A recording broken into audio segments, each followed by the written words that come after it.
പ്രിയപ്പെട്ടവരെ, ഇവിടെ പരിപാടിയിൽ പങ്കെടുക്കുന്ന എല്ലാവർക്കും നമ്മൾ ഉച്ചഭക്ഷണം ഏർപ്പാട് ചെയ്തിട്ടുണ്ട്. താഴത്തെ ഹോളിലാണ്, ആരും കഴിക്കാതെ പോകരുത്. ഈ പരിപാടി കഴിയുന്നവരെ കാത്തിരിക്കുകയും അതിനുശേഷം ഭക്ഷണം കഴിച്ചതിന് ശേഷം മാത്രമേ പിരിഞ്ഞു പോകാവൂ എന്നുള്ള കാര്യം കൂടി സംഘാടക സമിതി അറിയിച്ചിട്ടുണ്ട്. എല്ലാവരും അക്കാര്യത്തിൽ ശ്രദ്ധ വേണം എന്നറിയിക്കുകയാണ്.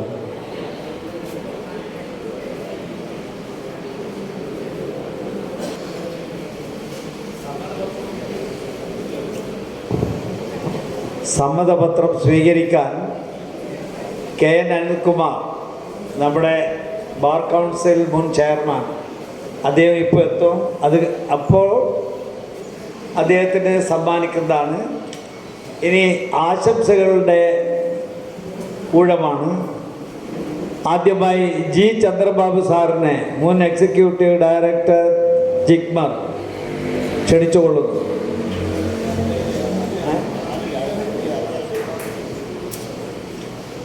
അടുത്തതായി എ രാജീവ്, വൈസ് പ്രസിഡന്റ്, പറപ്പൂക്കര ഗ്രാമപഞ്ചായത്ത്.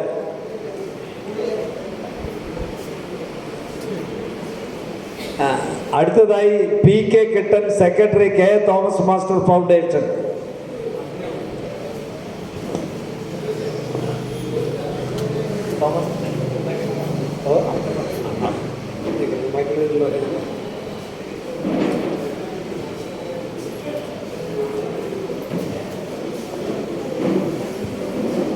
ബഹുമാനപ്പെട്ട യോഗത്തിൻ്റെ അധ്യക്ഷൻ, ഉദ്ഘാടനം ഡോക്ടർ ധർമ്മരാജ് അടാട്ട്, മറ്റ് വേദിയിലും സദസ്സിലുമുള്ള പ്രിയമുള്ളവരെ,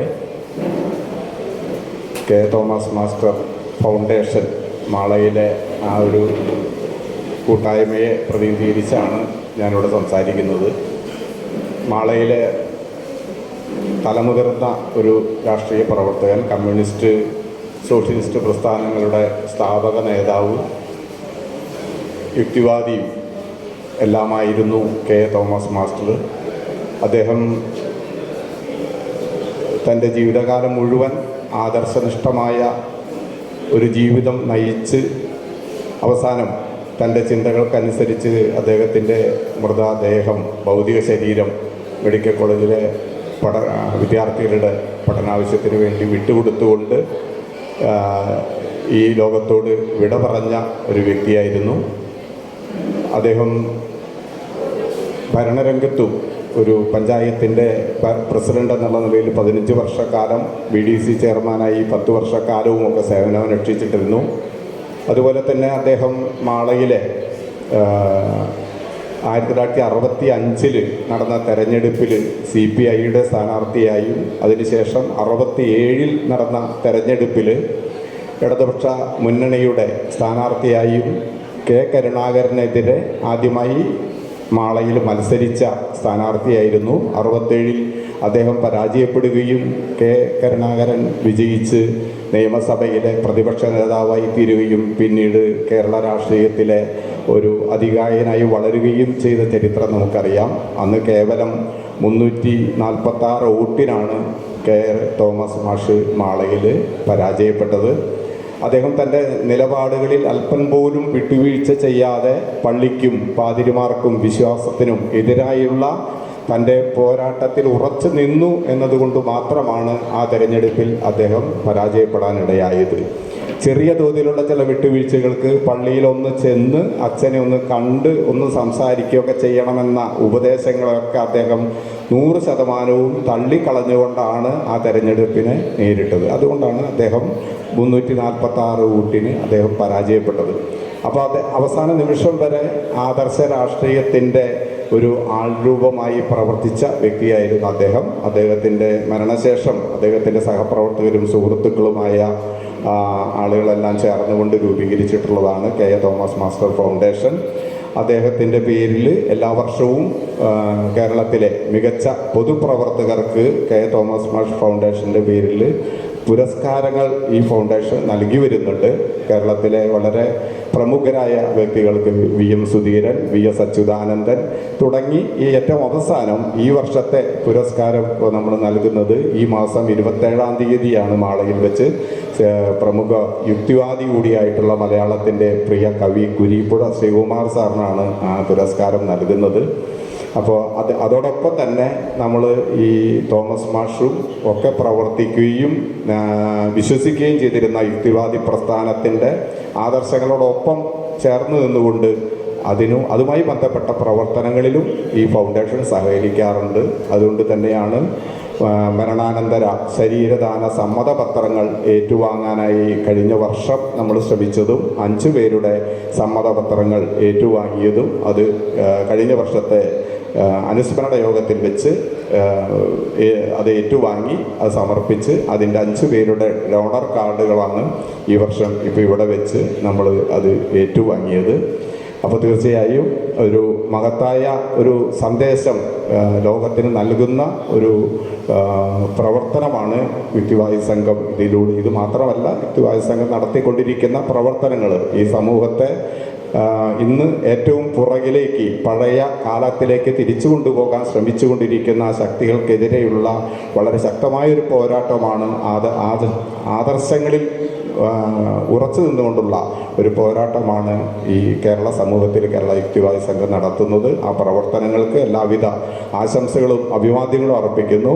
ഒപ്പം ഈ ശരീര ദാനം മരണാനന്തരം നിർവഹിച്ച് അതിൻ്റെ ആദരവ് ഏറ്റുവാങ്ങാനൊക്കെ ഇവിടെ എത്തിച്ചേർന്ന സംസ്ഥാനതല സംഗമത്തിൽ ഇപ്പോൾ പങ്കെടുത്തുകൊണ്ടിരിക്കുന്ന എല്ലാ കുടുംബാംഗങ്ങൾക്കും എല്ലാ വിധത്തിലുള്ള ആശംസകളും അഭിവാദ്യങ്ങളും അർപ്പിച്ചുകൊണ്ട് എല്ലാവർക്കും ഒരിക്കൽ കൂടി ആശംസകൾ നേർന്നുകൊണ്ട് നിർത്തുന്നു. നന്ദി, നമസ്കാരം.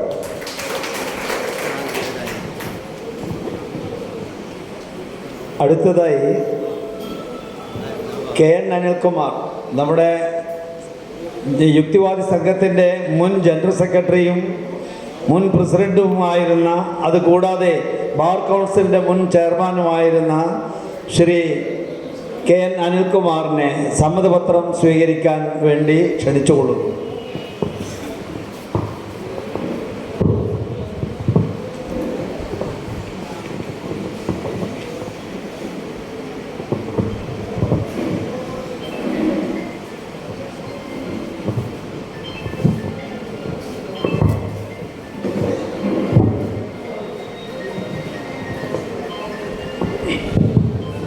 സുഹൃത്തുക്കളെ,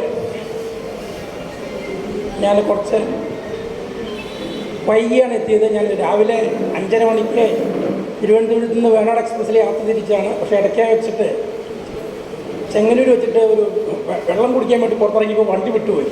പിന്നെ അവസാനം 1.5 മണിക്കൂർ വെച്ചിട്ടാണ് അടുത്ത വണ്ടി വന്നത്. അതുകൊണ്ടാണ് വരാൻ ലേറ്റായത്.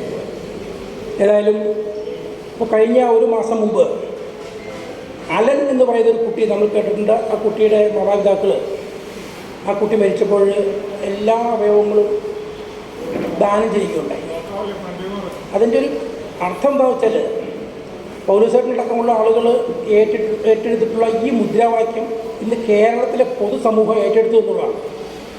ഇത് നമ്മൾ 30 വർഷം മുമ്പ് പറയുമ്പോൾ നേത്രദാനത്തിനും അവയവദാനത്തിനും തന്നെ തീരെ ആളുകൾക്ക് താല്പര്യമുണ്ടായിരുന്നില്ല. പക്ഷേ ഇന്ന് അങ്ങനെയല്ല. ഇന്ന് കേരളത്തിൻ്റെ പൊതു മനസാക്ഷി ഈ ഒരു അവയവദാനം എന്ന് പറയുന്ന, നേത്രദാനം എന്ന് പറയുന്ന മഹത്തായിട്ടുള്ള കാര്യം, ആ ഒരു മെസ്സേജ്, ആ ഒരു സന്ദേശം പൊതുസമൂഹം ഏറ്റെടുത്തു എന്നുള്ളത് വലിയ രീതിക്ക് നമുക്ക് ചാരിതാർത്ഥ്യമുള്ള കാര്യമാണ്. നമ്മളൊക്കെ മുന്നേ പറക്കുന്നവരാണ്.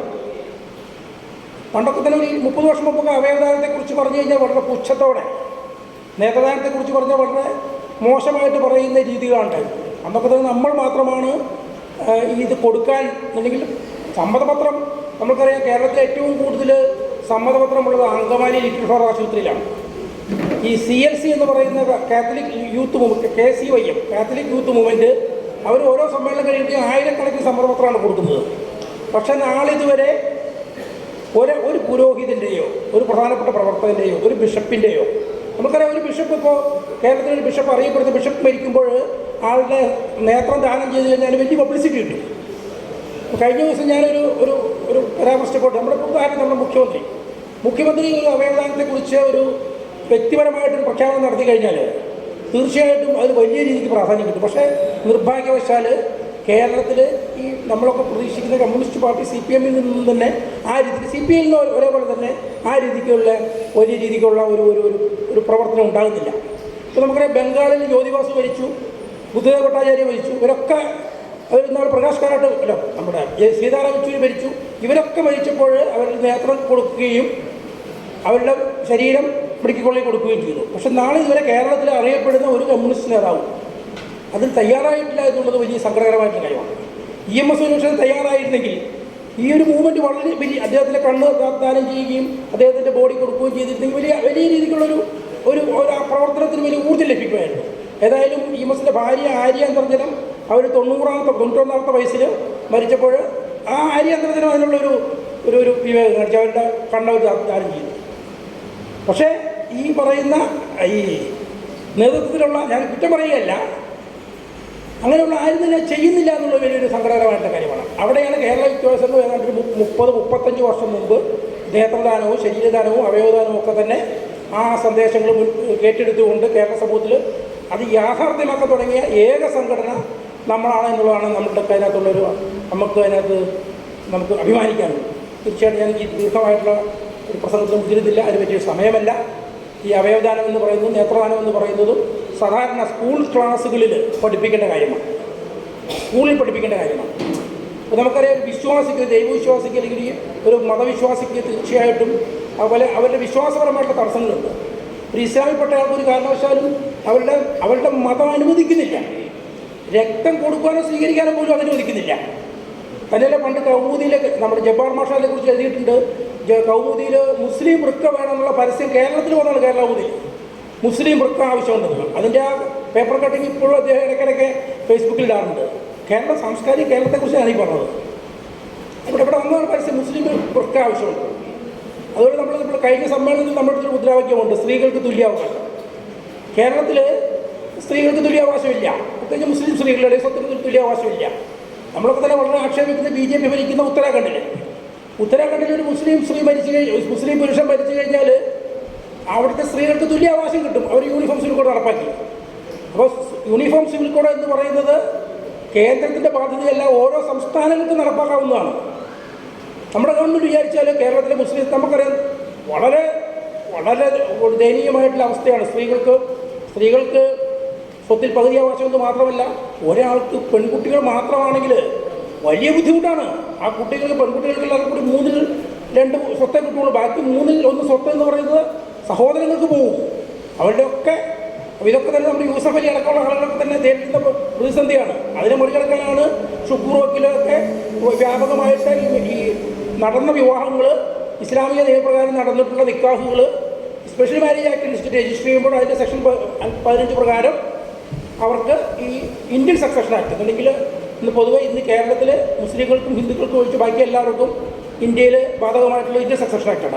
അതനുസരിച്ചിട്ട് ഭാര്യയ്ക്ക് 3 സ്വത്തും ബാക്കിയുള്ള സ്വത്തുക്കൾ മുഴുവൻ കുട്ടികൾക്ക് തുല്യമായിട്ട് വീതം വയ്ക്കും. അതുകൊണ്ടാണ് ഇപ്പം ഇന്ന് ഏത് രജിസ്റ്റർ ഓഫീസിൽ പോയി നോക്കിയാലും ഈ പറയുന്ന ഈ നോട്ടീസ് കാണാൻ കഴിയും. ഈ മൂവ്മെൻറ്റൊക്കെ നമ്മളാണ് ആദ്യമായിട്ട് മുന്നോട്ടെടുത്തത്. അതുപോലെ തന്നെ ഈ ഒരു കേരളത്തിൽ ഈ തുല്യമായിട്ട് സ്ത്രീകൾക്ക് തുല്യ സ്വത്തിന് അവകാശം നൽകുന്ന രീതിയിൽ നിയമനിർമ്മാണം നടത്തുക. അതുപോലെ തന്നെ വേറൊരാൾ കോളാമ്പി. ഈ കേരളത്തിൽ നമുക്കറിയാം കോളാമ്പി എന്ന് പറയുന്ന സാധനം ഇന്ത്യയിൽ ഇതിന് വെച്ച സാധനമാണ്. ഒരു കാരണവശാലും ഈ കോളാമ്പികൾ ഇവിടെ പ്രവർത്തിക്കാൻ പാടില്ല. അത് പള്ളിയിലാണെങ്കിലും പള്ളിക്കൂടത്തിലാണെങ്കിലും. പക്ഷെ നമ്മളെന്താ കണ്ടുവരുന്നത്, ഇപ്പോഴും ഈ സാധനം വളരെ വലിയ കാര്യമായിട്ടും പ്രത്യേകിച്ച് മുസ്ലിം, നമുക്കറിയാം ക്രിസ്ത്യൻ പള്ളികൾ വലിയൊരു വിഭാഗം എടുത്തു മാറ്റി കഴിഞ്ഞു. പല രൂപതകളും തീരുമാനമെടുത്തു കോളാമ്പി പാടില്ല. തിരുവിതാംകൂർ ദേവസ്വം ബോർഡിൻ്റെ എല്ലാ അമ്പലങ്ങളിൽ നിന്നും കോളാമ്പി അഴിച്ചു മാറ്റി. പക്ഷേ മുസ്ലിം പള്ളികളിൽ ഇന്നും അത് വലിയ കാര്യമായിട്ട് കൊണ്ടാടപ്പെടുകയാണ്. ഇപ്പോൾ കേരള വിദ്യാഭ്യാസത്തിൻ്റെ മുൻകൈ എടുത്ത്, ഞാനടക്കമുള്ള മുൻകൈ എടുത്ത് ആലപ്പുഴ അടക്കം കുറേ പള്ളികളിൽ അഴിപ്പിച്ചിട്ടുണ്ട്. അത് പ്രത്യേകം കേസ് കൊടുക്കേണ്ടി. പക്ഷേ ഈ സാധനം ശബ്ദമലിനീകരണമാണിത്. ഒരു ദിവസം നമുക്കറിയാം 1992 ജസ്റ്റിസ് PK ഷംസുദ്ദീൻ്റെ ജഡ്ജ്മെൻ്റ് ഉണ്ട്. ആ ജഡ്ജ്മെൻറ്റിലാണ് ആദ്യമായിട്ട് കേരളത്തിൽ ഈ കോളാമ്പി നിരോധിക്കുന്നത്. അതിനകത്ത് അദ്ദേഹം ഇതിന് മാത്രമാണ്, ഈ ബാങ്കുളിക്ക് മാത്രം ഒരു ദിവസം 5 മിനിറ്റ് 1 മിനിറ്റ് വെച്ച് അത് ഒഴിവാക്കി. പക്ഷെ പിന്നീട് കേന്ദ്രത്തിൽ നമ്മുടെ ജയറാം രമേശ് മന്ത്രിയായിരിക്കുന്ന സമയത്ത് പ്രത്യേക നിയമം കൊണ്ടുവന്നു, റൂൾ അമെൻഡ് ചെയ്തു, കോളാമ്പി നിരോധിച്ചു. സുപ്രീം കോടതി അത് ശരിവെച്ചു. ഇന്നിപ്പോൾ UP-യിലെ പല ജില്ലകളിലും സമൂലം എല്ലാ അമ്പലങ്ങളിലും പള്ളികളിലും ഒക്കെ കോളാമ്പി മാറ്റിക്കൊണ്ടിരിക്കുകയാണ്. പക്ഷെ നമ്മൾക്ക് ഇന്ന് ഈ ശബ്ദമലിനീകരണം കാരണം കടന്നു കഴിയാത്ത അവസ്ഥയാണ്. ഞാൻ പറഞ്ഞു വന്നത്, നമ്മൾ മുന്നേ പുറക്കുന്ന പക്ഷികളാണ്. അപ്പോൾ സ്വാഭാവികമായിട്ടും നമുക്ക് കുറേ ആക്ഷേപങ്ങളും, യുക്തിവാദി എന്ന് പറയുമ്പോൾ പുച്ഛത്തോടെ നോക്കുന്ന പുരോഗമനവാദികളൊക്കെ ഉണ്ട്. അതൊന്നും നമ്മൾ മടിക്കേണ്ട കാര്യമില്ല. നമ്മളെപ്പോഴും മുന്നോട്ടാണ്, നമ്മൾ പറയുന്ന വഴിക്കാണ് സാംസ്കാരിക കേരളം പിന്നീട് വരുന്നത്. ഇത്രമാത്രം പറഞ്ഞുകൊണ്ട് ഞാൻ ഈ ഞാനിത് സ്വീകരിക്കുന്നു.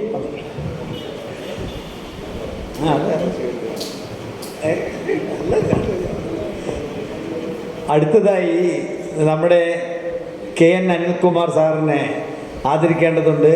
അദ്ദേഹത്തിൻ്റെ അമ്മ 2025 ജനുവരിയിലാണ് അന്തരിക്കുന്നത്. അമ്മയുടെ മൃതദേഹം എറണാകുളം മെഡിക്കൽ കോളേജിന് നൽകുകയാണ് ഉണ്ടായത്. അതിൻ്റെ ഒരു പ്രതീകമായി അനിൽകുമാർ സാറിനെ ആദരിക്കുവാൻ വേണ്ടി അഡാട്ട് സാറിനെ ഞാൻ ക്ഷണിക്കുകയാണ്.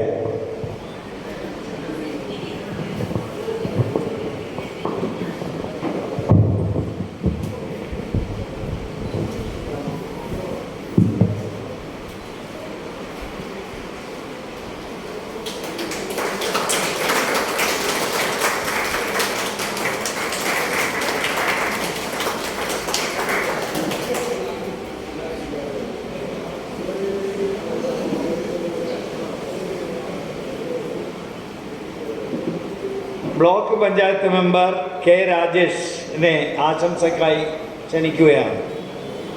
K. രാജേഷ്.